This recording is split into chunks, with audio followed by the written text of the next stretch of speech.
it's worth the research because it can really save your life. It just might save your life and improve the quality of the life that you're living.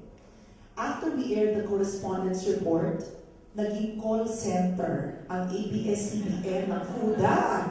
Sobra na akong So I said, Nestor, the staff cannot handle this. Somebody has got to be taking these calls. None of them could answer all the complex questions, and Nestor said, which was his biggest mistake, give them my number. So apparently, he hasn't slept, he was telling me for many, many days. But what really gets me is people end up giving my number, and people are crying to me on the phone.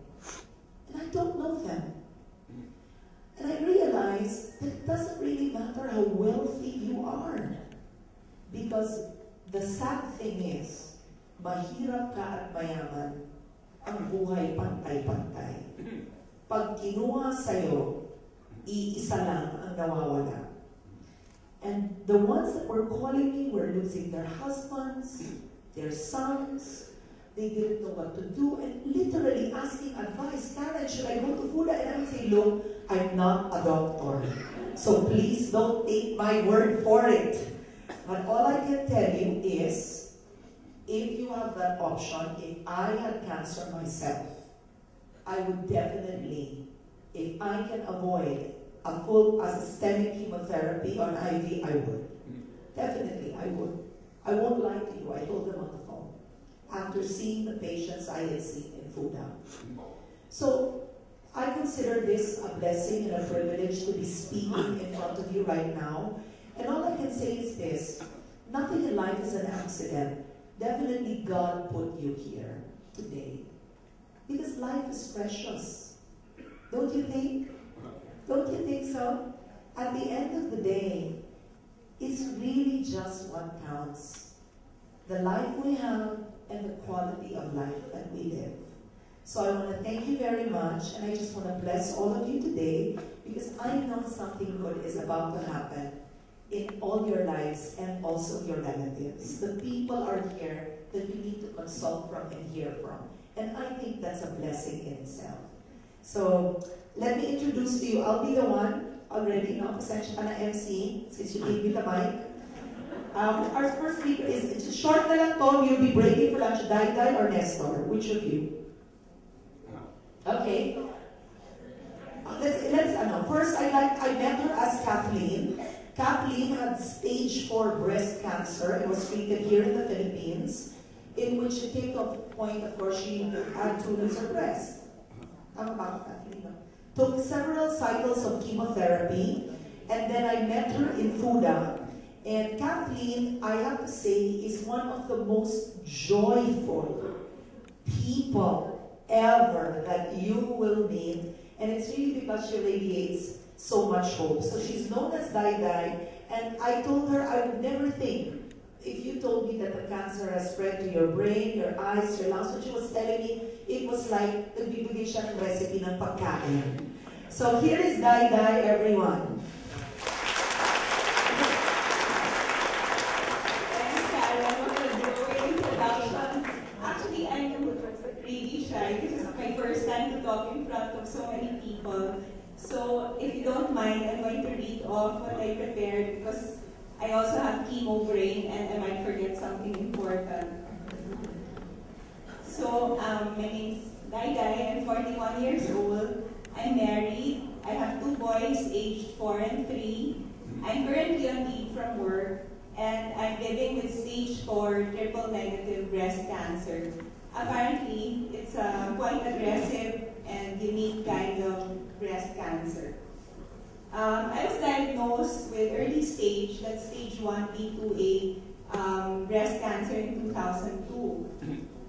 I underwent surgery and 6 cycles of chemotherapy. I went home with what my oncologist said was a good prognosis and thrived cancer-free until 2008. During a routine checkup, my chest x-ray and subsequent diagnostics revealed that my breast cancer had recurred and metastasized to my lungs. So I had about 5 nodules in both lungs. lungs. So as a good patient, I went through another 6 very expensive rounds of chemotherapy. Each cycle was composed of 3 sessions, so there may be 18 sessions of chemotherapy. And thankfully, I achieved complete response at the end of it in October 2008. The remission was short-lived, however.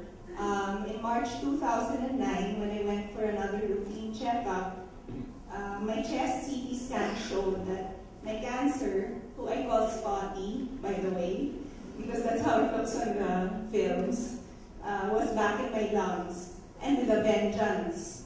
Now I had one relatively big tumor and multiple, uncountable nodules all over both lungs. But since I was asymptomatic, I didn't panic. I didn't hop, skip, or jump when my oncologist recommended chemotherapy again. Instead, I used the time to put together a battle plan while strengthening my body with cancer-fighting vitamins, which were done through IV, supplements, and other natural therapies in the meantime. While I had always taken well to chemotherapy in the past, having only minor side effects and achieving good responses, all my succeeding research, experience with doctors of alternative medicine, and my own case facts made me believe that chemotherapy alone was not the solution to cancer.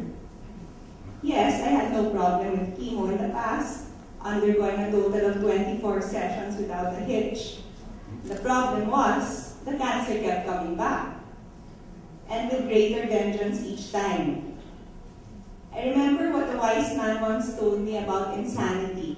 He said, insanity is doing the same thing over and over again, yet expecting a different result. Besides, I didn't know anyone who survived cancer by doing chemotherapy again and again, whether here or in the best hospitals in the US or Singapore.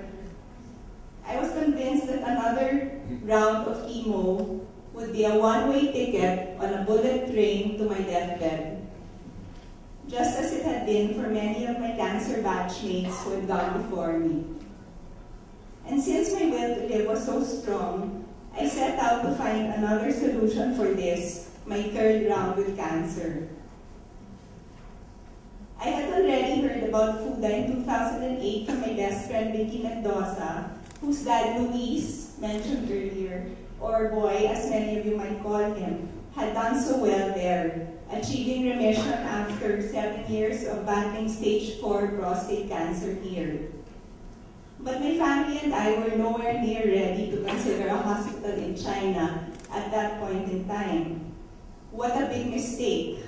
If I had gone in 2008, I probably wouldn't have Scotty's resurrection to deal with in 2009. So this time, my husband and I did our homework. We consulted the Mendozas to find out more about their experience, and soon after, we went to FUDA for a whole-body PET CT scan, which, by the way, is half the price of what it is here, and consultation. We were shocked and devastated to find out that not only did I have tumors all over my lungs, but also in my brain, eyes, lymph nodes, and bone.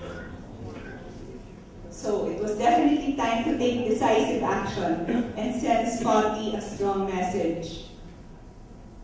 My doctor at FUDA, Dr. Kong, along with Dr. New, recommended a 5-week program and taking 2 local chemos, meaning they would shoot the chemo straight into my lungs, which was where the greatest concentration of tumors was, via the femoral artery, like when they do an angiogram, I think. Cryosurgery and brachytherapy for the lung and bones, and immunotherapy. FUDA doctors and my local doctors agreed on whole brain radiation for my brain and eye tumors as well. Yet I vacillated. Going to China would take me way out of my comfort zone. Could I really leave my toddlers for 5 weeks? Who would stay with me? My husband had to work, of course. How could I